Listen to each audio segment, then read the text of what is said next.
Assalamualaikum warahmatullahi wabarakatuh. Salam belajar. Kembali lagi kita di channel belajar kita ya. Kita akan melanjutkan pembahasan pada video sebelumnya. Masih di mata pelajaran sosiologi kelas 11. Pada bab pertama, kelompok sosial di masyarakat. Pada video sebelumnya kita telah membahas ini ya, poin A, pengertian dan ciri-ciri kelompok sosial. Sekarang kita akan membahas yang B, kelompok sosial teratur.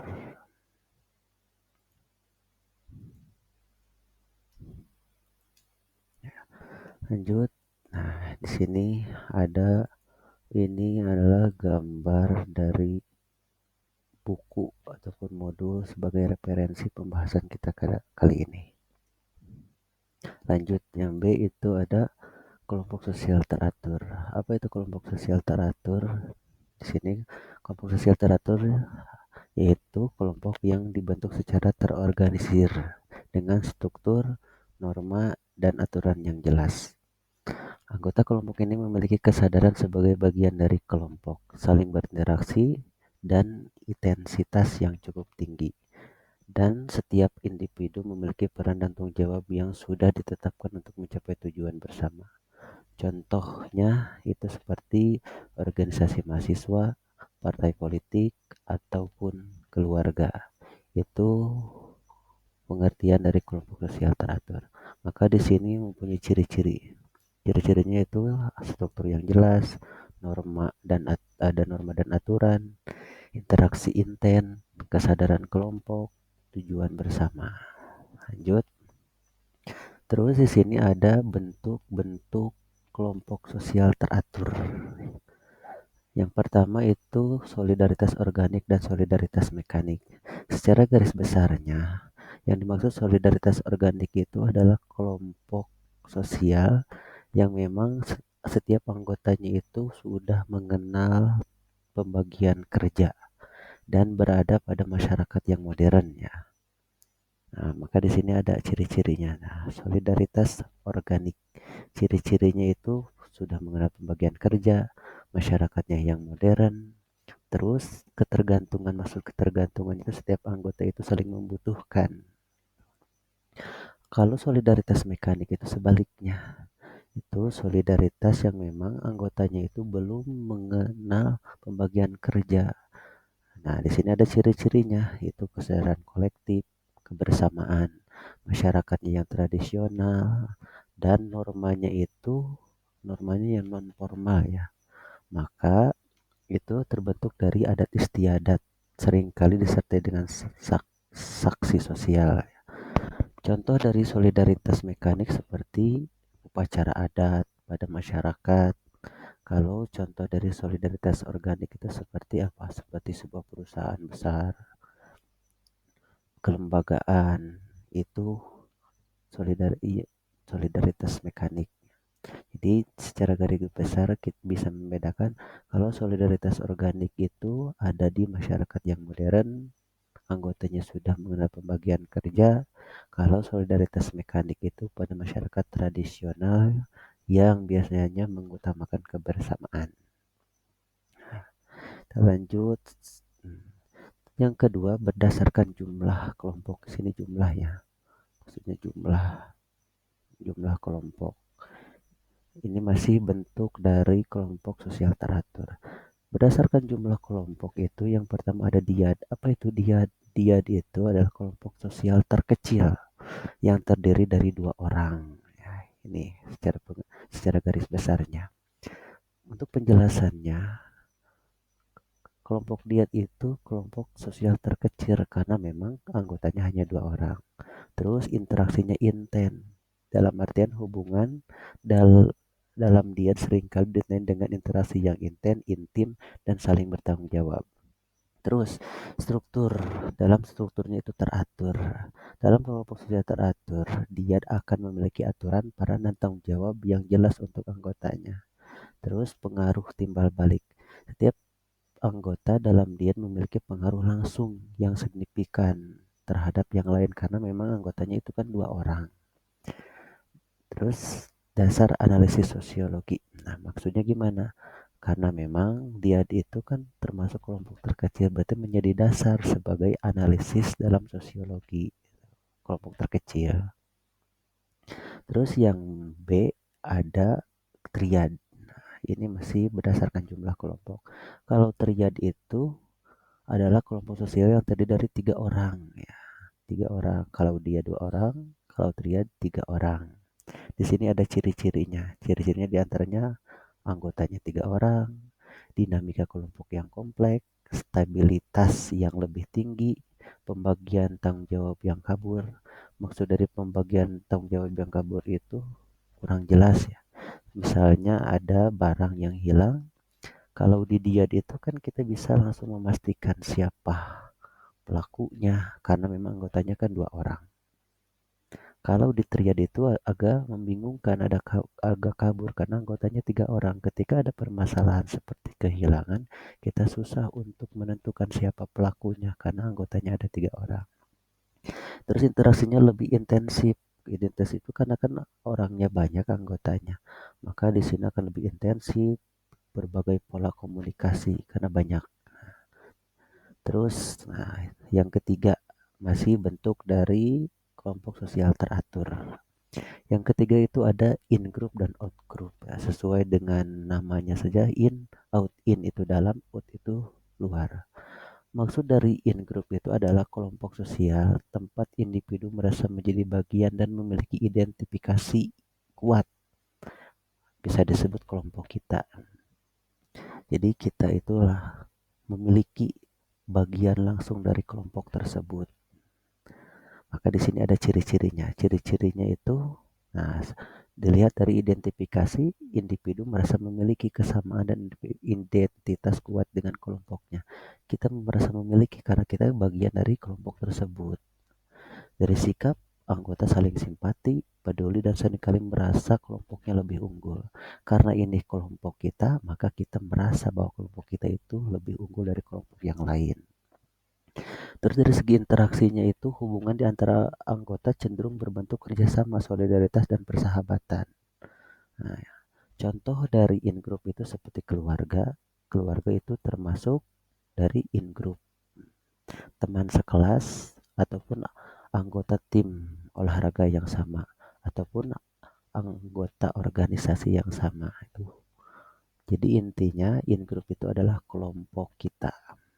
Kalau out-group, kelompok luar ataupun kelompok mereka. Nah, berarti secara identifikasi itu kita tidak merasa bahwa diri kita itu sebagai bagian dari kelompok tersebut karena itu kelompok mereka. Dari sikap seringkali ditanya dengan perasaan antagonisme, permusuhan, atau prasangka terhadap in-group. Nah, karena itu kelompok mereka bahwa kita beranggapan bahwa mereka itu kurang baik, tidak lebih baik dari kita, tetap lebih baik kelompok kita. Ada persaingan, ada permusuhan. Itu dalam segi interaksi ada rasa perbedaan, persaingan. Nah, karena itu kelompok mereka dari segi interaksi itu ada perbedaan, ada persaingan, bahkan ada permusuhan. Contohnya seperti halnya penggemar tim olahraga yang berbeda. Seperti supporter dalam sepak bola misalkan. Kita itu mendukung support tim A dan orang lain mendukung tim B. Nah, maka kita tim A itu in group tim kita, kelompok kita, dan B itu out group, kelompok mereka. Lanjut yang keempat, bentuk dari kelompok sosial teratur itu ada kelompok primer dan kelompok sekunder. Apa yang dimaksud dengan kelompok primer adalah kelompok kecil dengan hubungan intim yang emosional yang erat seperti keluarga dan teman. Jadi kelompok primer itu kelompok penting ya, kelompok yang kecil dan terbentuknya kelompok itu berdasarkan dengan emosional yang erat. Nah, contohnya seperti keluarga. Jadi keluarga itu adalah kelompok primer ataupun seperti teman dekat. Nah, itu contoh. Kalau sekunder itu sebaliknya, yaitu kelompok yang lebih besar. Jadi jangkauannya itu lebih besar, lebih formal dan berorientasi pada tujuan bersama. dengan hubungan yang kurang pribadi dan cenderung bersifat sementara seperti rekan kerja atau tim olahraga. Jadi kelompok sekunder itu bisa disebut kelompok kedua ya. Kelompok kedua, kita masuk kelompok tersebut karena memang ada kebutuhan tertentu dan dalam jangka waktu sementara sesuai dengan kontrak seperti kita dalam hal pekerjaan, kita masuk dalam kelompok kerja misalkan sesuai profesi, kita masuk kelompok tersebut kita sementara. Terus kita masuk tersebut karena ada tujuan. Ini ada ciri-ciri kelompoknya. Silakan kalian baca saja. Yang kelima, bentuk dari kelompok sosial teratur itu ada kelompok formal dan informal. Apa kelompok formal? Adalah kelompok yang dibentuk secara resmi dengan struktur aturan dan tujuan jelas. Jadi dibentuknya kelompok tersebut secara resmi dan ada aturan, ada struktur, ada tujuan, bahkan ada visi, ada misi. Kalau kelompok informal itu sebaliknya. Terbentuknya kelompok tersebut secara spontan berdasarkan kesamaan minat ataupun hubungan pribadi. Nah, di sini ada ciri-cirinya. Ciri-ciri dari kelompok formal itu dari segi struktur, memiliki struktur, memiliki aturan, memiliki tujuan. Dan dari segi keanggotaan, keanggotaan tersebut berdasarkan kriteria tertentu dan melalui proses seleksi atau penunjukan resmi. Maksudnya ketika seseorang ingin menjadi anggota dari kelompok tersebut, ada kriteria dan seleksi. Seperti misalkan kita akan masuk ke kelompok formal seperti kelembagaan, kelembagaan dalam organisasi kelembagaan seperti sekolah, maka kita akan ingin masuk sebagai anggotanya, kita berdasarkan kriteria dan terseleksi. Terus dari segi komunikasi, alur komunikasi biasanya mengikuti jalur yang telah ditetapkan karena ada tujuan, ada visi, ada misi, maka komunikasi interaksinya itu harus sesuai dengan jalur. Contohnya kelompok formal itu seperti perusahaan, departemen universitas, organisasi mahasiswa. Terus ada lagi kelompok informal ataupun non formal ya. Kelompok informal itu dari segi definisi itu kelompok yang terbentuk secara alami dan spontan. Jadi kelompok yang tidak dibentuk secara resmi seperti kelompok formal. Jadi ini tapi terbentuknya secara alami dan spontan berdasarkan interaksi sosial, minat, hobi ataupun kebutuhan yang sama antar individu. Ciri-cirinya struktur, tidak memiliki struktur, aturan, ada aturan tapi aturan tersebut berdasarkan kesepakatan. Terus memiliki tujuan dan tujuannya tersebut berhubungan dengan pribadi, bukan berhubungan dengan organisasi. Dari segi keanggotaan biasanya bersifat sukarela dan fleksibel, tidak adanya kriteria, tidak adanya seleksi. Terus dari segi komunikasi itu mengalir ke segala arah, bebas ya, tidak menjalur seperti kelompok formal, karena kalau kelompok formal itu komunikasinya sesuai dengan alur yang telah ditetapkan, tapi kalau kelompok informal itu bebas. Terus yang keenam, bentuk dari kelompok sosial teratur itu ada membership group dan referensi group. Apa itu membership group? Membership group itu adalah kelompok yang anggotanya secara fisik tercatat dan menjadi bagian darinya. Jadi secara fisik kita itu misalkan masuk ke anggotaan kelompok tersebut, maka itu disebut membership ya. Kalau referensi grup itu maksudnya kelompok yang menjadi acuan perilaku, menjadi acuan, menjadi patokan oleh individu meskipun ia bukan dari anggota secara fisik. Jadi kita itu tidak masuk ke anggotaan, tapi kelompok tersebut dijadikan acuan oleh kita pribadi. Di sini ada ciri-cirinya. Dari segi pengertian, ciri-cirinya itu membership itu keanggotaannya jelas karena memang secara fisik masuk tercatat sebagai anggota. Terus norma dan standar, ada norma dan standarnya, ada pedomannya. Terus kesadaran kelompok, memiliki kesadaran dan ikatan satu sama lain sebagai anggota kelompok. Karena masuk sebagai bagian dari kelompok, maka mereka itu menyadari bahwa mereka itu sebagai anggota dari kelompok tersebut. Terus struktur dan organisasi memiliki struktur. Kalau referensi grup itu cirinya itu acuan perilaku ya. Kita itu tidak menjadi bagian dari kelompok tersebut, tapi kita itu mengacu dalam tingkah laku kita, dalam standar nilai terhadap kelompok tersebut. Itu secara garis besarnya. Terus yang ketujuh, dari bentuk kelompok sosial teratur itu ada kelompok okupasional. Apa itu? Adalah kelompok yang dibentuk berdasarkan kesamaan jenis pekerjaan ataupun profesi. Jadi kelompok terbentuk berdasarkan kesamaan jenis pekerjaan ataupun profesi. Kalau kelompok volunteer adalah kelompok yang dibentuk berdasarkan kesamaan minat ataupun kepentingan yang tidak mendapat perhatian luas dari masyarakat. Maka di sini ada ciri-cirinya.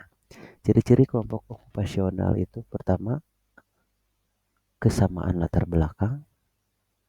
Yang kedua, kode etik, mempunyai kode etik.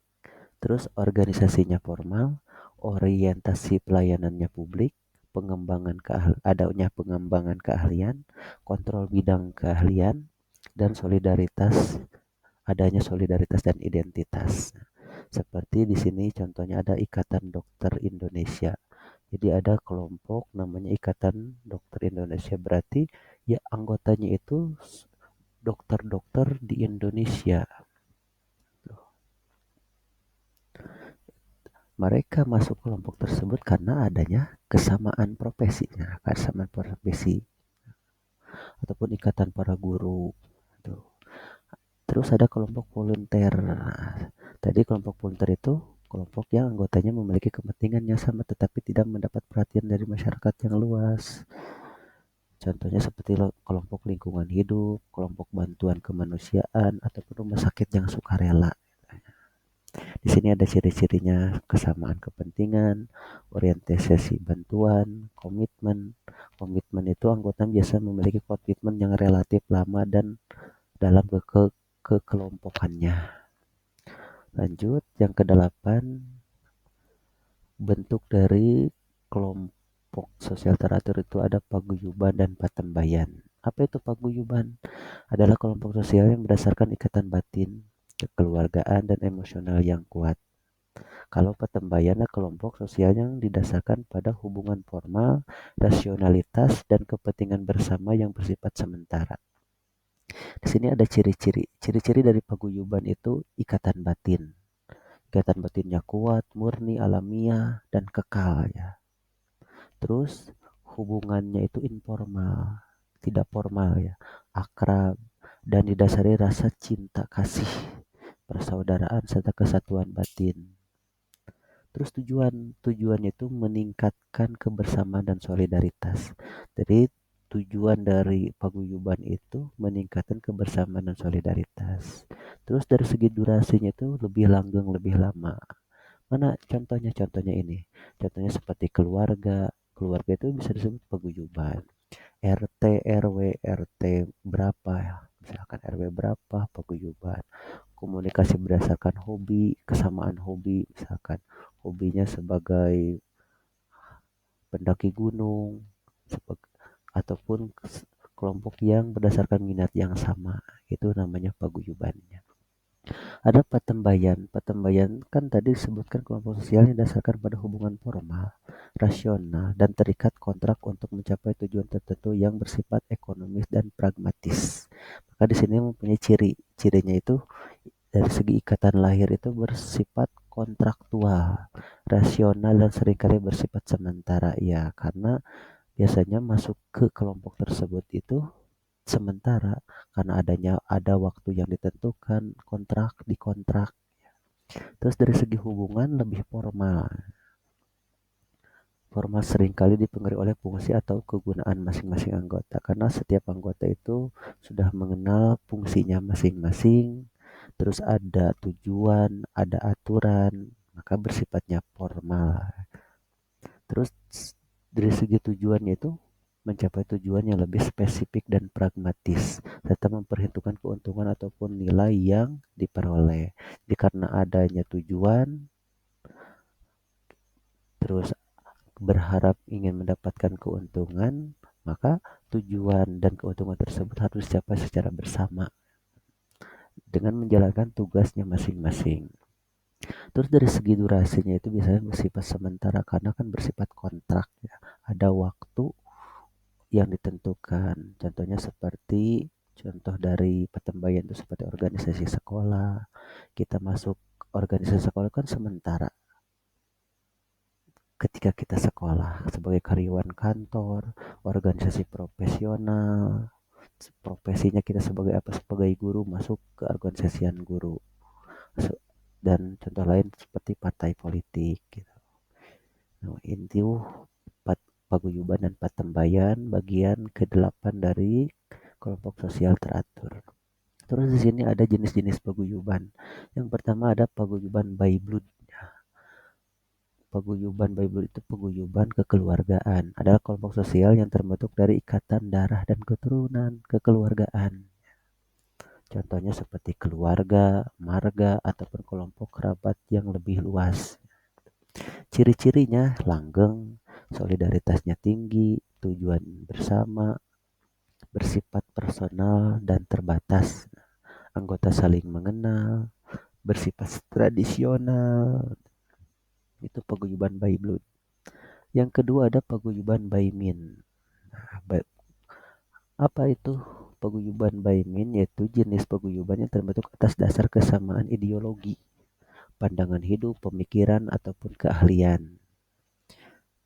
Maka ciri-cirinya itu apa? Cirinya meliputi hubungan yang bersifat intim. Ya, intim itu mesra, bersifat privat, pribadi, dan eksklusif. Eksklusif itu terbatas hanya untuk anggota kelompok.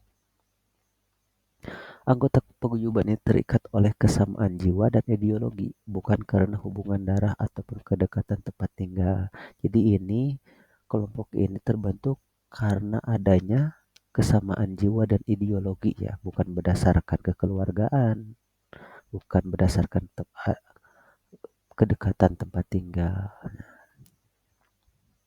Itu paguyuban by min. Terus yang terakhir bentuk paguyuban itu ada paguyuban by flash. Paguyuban by flash ataupun berdasarkan tempat ya. Adalah kelompok sosial yang anggotanya terikat karena kedekatan tempat tinggal yang mendorong rasa tolong-menolong dan solidaritas. Ciri-cirinya itu meliputi hubungan yang intim dan pribadi, bersifat eksklusif, terbatas, serta mengedepankan kepentingan bersama yang dilandasi ikatan batin alami dan rasa persaudaraan. Di sini ada ciri-cirinya, ciri-ciri dari paguyuban by flash. Lanjut. Nah, itu pembahasan poin B ya, kelompok sosial teratur pada bab pertama ya. Nah, mungkin hanya itu pembahasan di poin B. Di sini ada latihan soal dari pembahasan yang telah kita bahas. Di sini ada 5 soal, silakan kalian kerjakan. Tentunya jawabannya pasti ada di pembahasan yang telah kita bahas. Dari poin A tentang ciri-ciri kelompok sosial, terus dari poin B yang barusan kita bahas tentang kelompok sosial teratur. Soal pertama itu salah satu ciri kelompok sosial yaitu memiliki tujuan bersama. Apa saja tujuan dalam salah satu kelompok sosial Anda? Jadi karena salah satu ciri kelompok itu ada tujuan bersama, nah kalian tentukan, kalian itu kan masuk kelompok sosial, apa saja tujuan dari kelompok yang Anda ikuti itu. Terus yang kedua sebutkan salah satu contoh dari bentuk kelompok sosial in group dan out group di lingkungan Anda. Jadi in group dan out group silakan kalian sebutkan contohnya yang ada di lingkungan Anda. Terus apakah Anda memiliki kelompok formal? Bagaimana kelompok tersebut terbentuk? Kalian itu masuk kelompok formal, terus bagaimana kelompok tersebut terbentuk? Jelaskan. Yang keempat, jelaskan bentuk kelompok sosial paguyuban serta contohnya di lingkungan Anda. Jelaskan terlebih dahulu apa itu kelompok paguyuban dan berikan contohnya